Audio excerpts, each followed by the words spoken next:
Sunan Gunung Jati, SGD kalau orang nyebutnya Pak. Sunan Gunung Jati ini adalah wali 9 yang dakwahnya menggunakan politik kekuasaan. Makanya jadi sultan keturunannya Bapak Ibu. Politik kekuasaan. Sunan Gunung Jati ini Bapak Ibu nasabnya tersambung muttasil sampai kepada Rasulullah Sallallahu Alaihi Wasallam. Ini Sunan Gunung Jati, Sultan Cirebon pertama, tersambung kepada Rasulullah, penguasa Demak beliau ini. Dan memang ini Sayyid Syarif Bapak Ibu, keturunan Imam Husain Pak. Ini Syarif manggilnya. Makanya Syarif Hidayatullah. Syarif Hidayatullah itu syarifnya bukan nama Bapak Ibu, itu gelar, karena beliau putune Kanjeng Nabi. Salah satu dzurriyyatnya Sunan Gunung Jati sinten? Kiai Haji Muhammad Abbas bin Yaksi, yang kita sebut Gus Abbas Buntet Pak, yang sekarang menjadi ketua umum Perjuangan Wali Songo. Ngapura nggih Pak, kita ini kan nggak pernah nganggap dzurriyyat Sunan Gunung Jati sebagai keturunan Nabi loh. Yang kita anggap yang palsu malahan kan, yang beneran malah nggak kita anggap loh. Putra Sunan Gunung Jati yang hebat siapa? Maulana Hasanuddin. Beliau bawa ke Banten, perang Banten, merebut Banten dari kerajaan Sunda, maka menang Sunan Gunung Jati Syarif Hidayatullah, dijadikanlah Raja Banten Maulana Hasanuddin, yang diteruskan oleh anaknya Maulana Yusuf. Nah, salah satu keturunannya tuh, bukan salah satu, keturunan Maulana Hasanuddin yang sekarang di Banten disebut Tubagus. Makanya di Banten nyebut Tubagus jangan sembarangan. Bukan keturunan kok nyebut Tubagus, itu bahaya itu. Menasab-nasabkan dirinya bukan kepada nasab sesungguhnya. Hati-hati.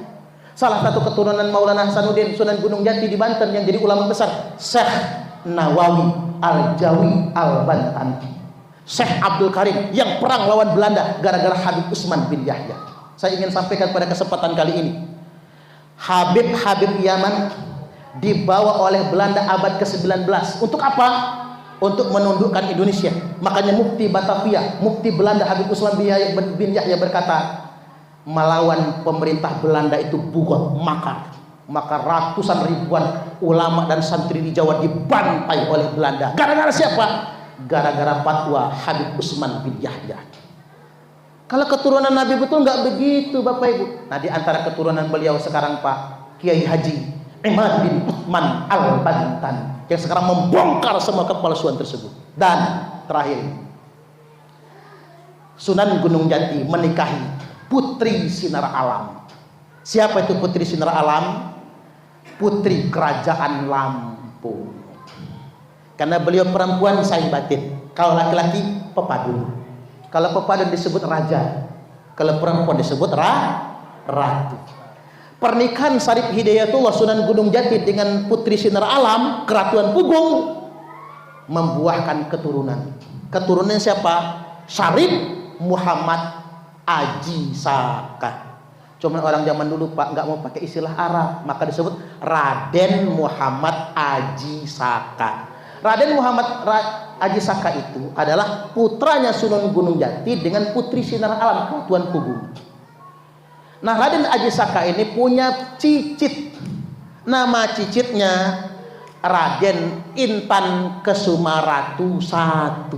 Kita nyebutnya Raden Intan I. Raden Intan I punya anak satu, Raden Imba Kesumaratu II dan Raden Bangsa Kesumaratu. Kok Raden Imba Kesumaratu II? Karena buyutnya yang Raden Imba Kesumaratu I.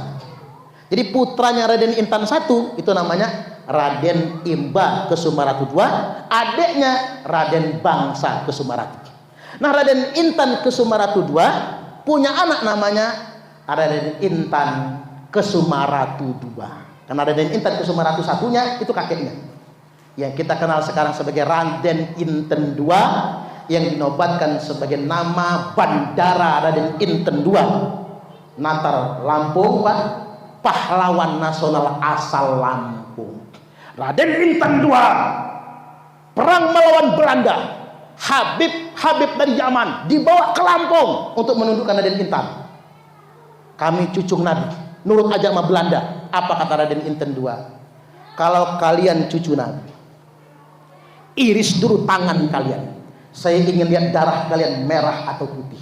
Selama darah kalian masih merah, jangan pernah ngaku-ngaku cucu Nabi, apalagi untuk menjadi antek Belanda. Cucu Nabi tidak akan pernah tunduk kepada penjajah. Tuh Raden Inten II, beliau wafat masih bujang Bapak Ibu, maka Raden Inten II nggak punya keturunan. Maka yang melanjutkan kekuasaan adalah keturunan dari pamannya Raden Bangsa Kesumaratu. Siapa?